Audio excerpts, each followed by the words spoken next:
Salut à tous, on se retrouve aujourd'hui pour le bilan du mois de janvier. Je sais qu'on est presque à la mi-février, peut-être même qu'à l'heure où vous voyez cette vidéo c'est la mi-février. Voilà, j'ai été un peu malade, ça a un peu retardé du coup ma diffusion, enfin ma diffusion. Surtout le fait que je fasse les vidéos parce que du coup j'étais pas trop en état de parler face caméra, je m'embrouillais plus qu'autre chose, du coup j'ai complètement laissé tomber. Et du coup voilà, ça a repoussé, ça a repoussé, ça a repoussé, surtout parce que tout simplement j'avais pas trop le courage de filmer après, ou je trouvais toujours une bonne excuse en fait, tout simplement, hein, voilà. Mais on se retrouve enfin. Petit truc de mise au point, donc j'ai décidé maintenant de faire des updates lecture en plus des vidéos bilan, tout simplement parce que je parlais beaucoup trop dans les bilans et que je redisais beaucoup des choses que j'avais déjà dit dans les chroniques, voilà. Ce qui fait que les bilans duraient 15 ans. Du coup, si vous voulez des avis très détaillés, je vous invite à soit aller lire les chroniques, soit aller voir les updates. Ici, je vais juste vous présenter mes lectures, vous dire globalement ce que j'en ai pensé. Et voilà, je m'attarderai pas du tout sur mes lectures en elles-mêmes, je m'attarderai pas non plus sur le livre en lui-même, j'en dirais vraiment le strict minimum entre guillemets. C'est vraiment juste le bilan très rapide en fait, pour éviter que cette vidéo ne dure 15 ans comme à chaque fois, voilà. Donc au moins les updates, vous savez que ça durera 15 ans, hein, voilà. Et accessoirement, vous avez également les chroniques, comme globalement je dis la même chose, voilà. Comme ça, c'est peut-être plus simple et voilà. Pour moi, ça me fait un peu plus de boulot, mais bon, c'est pas bien grave, hein. Je n'en mourrai pas. C'est pas comme si je faisais beaucoup de travail de montage. Bref, on commence tout de suite donc ce bilan de janvier avec Jamais 200 toi de Jojo Moyes, qui est le premier livre que j'ai lu de l'année du coup. En fait, il a fait plus ou moins ma jonction entre 2016 et 2017 puisque j'en ai lu une grosse partie en décembre et j'ai terminé au mois de janvier. Ça a été une bonne lecture vraiment, j'ai mis accordé un 15 à ce livre tout simplement parce que j'aime beaucoup l'auteur. J'aime cette alliance entre la douceur, la tendresse, je trouve il y a une tendresse réelle dans ce qu'elle écrit et en même temps du drame, mais de fou, parce qu'il y a quand même des trucs assez... c'est toujours un peu dramatique quand même ce qui se passe, on a toujours vraiment des situations, enfin je ne sais pas si vous avez lu avant toi, mais vous savez forcément plus ou moins de quoi ça parle. C'est quand même très dramatique cette histoire avec il est tétraplégique, je veux pas dire de conneries, j'y connais rien ce truc là, mais je crois que oui ça doit être tétraplégique. Voilà, cet homme tétraplégique, forcément déjà rien que ça, on sent bien que ça va être relativement dramatique. Voilà. Et Jamais 200 toi rentre vraiment dans le cadre de ces histoires que j'ai vraiment aimées, avec de la tendresse, du drame et des personnages vraiment top, donc je vous conseille vivement de le lire. C'est pas mon préféré des Jojo Moyes que j'ai lu, mais il fait partie quand même des lectures que je trouve très bonnes et que je vous conseille vraiment de faire parce que c'est doux en fait, tout simplement, et c'est le genre de lecture moi qui me font du bien. De toute façon j'aime beaucoup cet auteur, donc voilà. Le second livre que je vais vous présenter, je l'ai là, il s'agit des origines de Mortani Instrument, le tome 2, Le Prince Mécanique de Cassandra Clare, à qui j'ai accordé un 17, tout simplement parce que je l'ai adoré, je l'ai même plus aimé encore que le tome 1, peut-être tout simplement parce que je connaissais déjà les personnages, je connaissais déjà en gros l'intrigue principale, donc je suis rentrée très facilement dans l'histoire, j'ai vraiment repris très vite en gros mon habitude avec ce roman et j'ai juste totalement adoré, enfin c'était un tome vraiment génial, il se passait des choses, pas trop non plus. Et voilà, du coup je l'ai adoré, donc je pense qu'il mérite son 17, hein, tout simplement. Voilà, je pense que d'ailleurs c'est à partir de ce tome 2 où j'ai pris la décision de relire du coup toute la saga après, tout simplement. Donc merci à toi de me donner des envies un peu folles. Voilà, j'ai vraiment adoré et je pense que je peux vivement vous conseiller cette saga au cas où je ne l'ai pas déjà fait 36 000 fois. Le troisième livre que j'ai lu, il s'agit de Chainmail d'Hiroshi Ishizaki, à qui j'ai accordé un 15. C'est très jeunesse, certes, mais j'ai vraiment bien aimé le côté polar un peu, c'est parce que je veux pas dire le mot en anglais parce que je sais pas le prononcer. Voilà. J'ai vraiment beaucoup aimé le monde dans lequel ça nous plongeait. J'avais peur que le côté asiatique ne me plaise pas puisque c'est quelque chose que je ne connais pas plus que ça et du coup ça me faisait un peu peur. Je l'avoue, au début je ne savais pas trop si j'allais réussir à rentrer dans ce monde japonais, à comprendre tout ce qu'il y a à comprendre puisque c'est quand même très différent de notre monde occidental tout simplement. Mais en fait au final ça s'est plutôt bien passé, il y a peut-être juste la recrudescence des lieux etc qui m'a un peu gonflé des fois, et puis le côté très jeunesse qui fait quand même que nos personnages sont vraiment très jeunes et que ça se ressent des fois, mais j'ai quand même passé un très bon moment de lecture, donc voilà, je pense que le 15 est plus ou moins mérité dans ce genre de cas. Ensuite, j'ai lu Angel Fall, le tome 2, Le règne des anges de Suzanne I. Je ne l'ai pas ici puisque comme Jamais 200 toi, c'est un livre que j'avais emprunté à la bibliothèque. Je lui ai accordé un 15.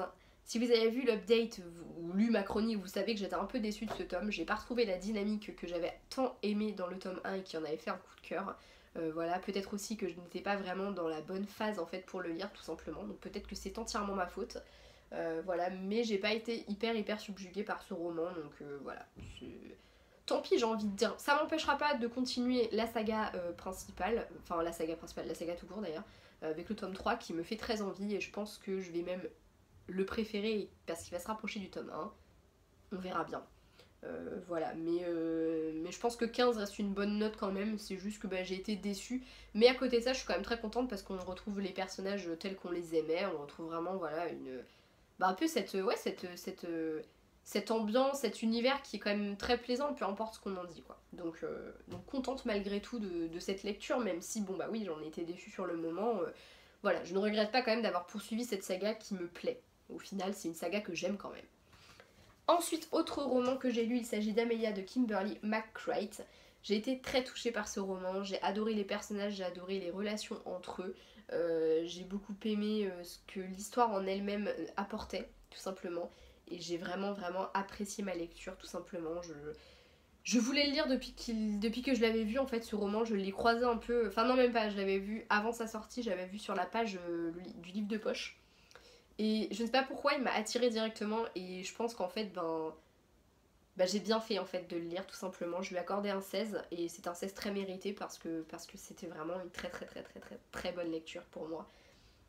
Ouais, j'ai vraiment apprécié, il y a tout qui m'a plu, le personnage, enfin les personnages, l'enquête, le lien mère-fille, la façon dont le deuil était présenté, tout ça c'était, ouais, j'ai adoré, j'ai vraiment adoré.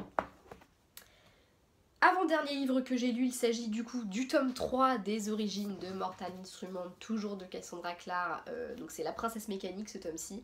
Bon alors lui c'était le coup de cœur intersidéral, j'ai trouvé qu'il avait vraiment très bien clôturé la saga, l'auteur a vraiment su très bien terminer les choses, que ce soit avec le, on va dire, grand méchant de la saga, ou avec le triangle amoureux, ou même l'avenir des personnages puisqu'on ne s'arrête pas juste à la mort du grand méchant, on les suit après sur un peu de temps on va dire. Et j'ai vraiment trouvé ça très bon, très intéressant et j'ai vraiment adoré. Je lui accorde un 18, c'est assez rare que j'accorde des notes au-dessus de 17, mais voilà, pour moi il clôturait très bien une saga que j'ai adorée, une saga coup de cœur tout simplement. Et il a achevé de me confirmer qu'il fallait bel et bien que je relise la saga principale, donc voilà. Encore une fois, je vous les conseille, hein, comme ça fait 2 fois dans une même vidéo, au cas où vous n'auriez pas compris qu'il faut que vous lisiez cette saga, c'est que vous êtes bouché, moi je dis c'est que vous êtes bouché. Ensuite, je vous présente Phobos 3 de Victor Dixon, donc que j'ai lu, je l'ai vraiment fini en fait le 31 janvier, voilà, j'étais sur la fin, je me disais, j'étais pas du tout sûre d'y arriver jusqu'à la fin de la journée parce qu'il me restait, je sais pas combien il me restait, mais jusqu'au bout, vraiment, j'étais pas sûre de le terminer parce que plus le temps passait, plus je me disais je vais jamais avoir le temps de le lire et en fait au final si, je me suis vraiment accrochée jusqu'au bout. Et finalement, je l'ai fini, donc c'est vraiment la lecture qui clôture mon mois. Et pour le coup, ça a été une déception.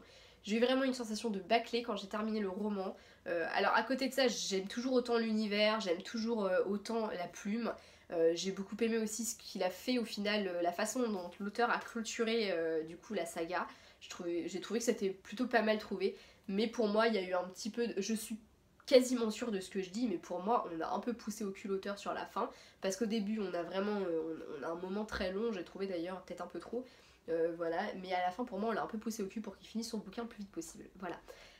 Pareil, j'ai pas retrouvé les personnages que j'aimais, j'ai trouvé qu'ils étaient éteints, notamment Léonore, et pourtant j'adore Léonore. Voilà, j'ai été déçue de ce tome, tout simplement. Je lui ai quand même accordé un 16, tout simplement parce que je ne me vois pas accorder moins de 16 à Phobos. C'est peut-être psychologique, j'en ai aucune idée, mais je lui ai quand même accordé un 16, tout simplement. Parce qu'à côté de ça, il y avait quand même beaucoup de bons éléments, mais vraiment, il y avait des longueurs, et il y a trop de trucs qui m'ont déplu, en fait, tout simplement, pour que je dise que je suis pas déçue. Je peux pas faire semblant, en fait, voilà, j'ai été déçue. Je trouve ça dommage parce que j'adore cette saga, mais bon, il reste quand même avec un 16, donc ça va, c'est pas non plus... Je peux pas dire que je l'ai pas aimé non plus, c'est un peu comme Angel Fall, ce que je disais dans l'update que j'ai tourné juste avant, du coup je rebondis là-dessus. Je peux pas dire que je suis déçue, enfin si je suis déçue, mais je peux pas dire que je n'ai pas aimé plutôt. Voilà, je suis déçue, mais je ne peux pas dire que j'ai détesté ma lecture non plus, ce serait pas juste. Je crois que dans l'update j'ai dit justement que j'avais pas aimé, mais non, je peux pas, en soi je peux pas dire que j'ai pas aimé ma lecture, je suis déçue, oui. Je suis déçue, mais voilà, je pense que sur certains points, par contre, c'est un très bon tome quand même. C'est celui que j'aime le moins. Mais disons que sur certains trucs, il a bien clôturé, voilà, il a clôturé certains trucs, mais pour moi, il a ouvert tellement d'autres portes sans les fermer que c'est compliqué en fait. On termine le livre, on se dit non, c'est pas possible que ce soit fini comme ça en fait, c'est pas, non. Enfin, la fin en elle-même me dérange pas, c'est plus, il y a trop de trucs en fait qui ont réveillé nos. Enfin, qui moi ont réveillé mon cerveau et en fait, ben, je sais pas si j'aurais vraiment une fin à ces trucs là et c'est dommage quoi. Bref, voilà, c'est tout pour ce bilan. Je vous ai présenté donc mes 7 lectures du mois. Je suis assez contente, même si 7 c'est un petit chiffre, on va dire c'est ma moyenne, mais c'est un petit chiffre comparé à d'autres mois où j'ai vraiment bien carburé. Mais je suis très contente surtout parce que c'est quasiment que des livres à moi et voilà, et des livres comme Les origines de Mortal Instrument poireautait depuis 6 mois dans ma bibliothèque. Chain Mail, ça fait 3 ans qu'il poireaute dans ma boîte aux lettres, donc dans ma boîte aux lettres, dans ma bibliothèque. Bref, je suis très contente d'avoir lu ces livres et voilà, donc voilà, je vais m'arrêter là, hein, je vais pas blablater plus longtemps. N'hésitez pas à me dire si vous avez lu certains de ces livres, ce que vous en avez pensé, si certains vous tentent. Voilà, moi je suis ouverte à vos commentaires, au contraire, ça me fait toujours plaisir de discuter de mes lectures. Sur ce, je vous fais plein de bisous et puis je vous dis à la prochaine.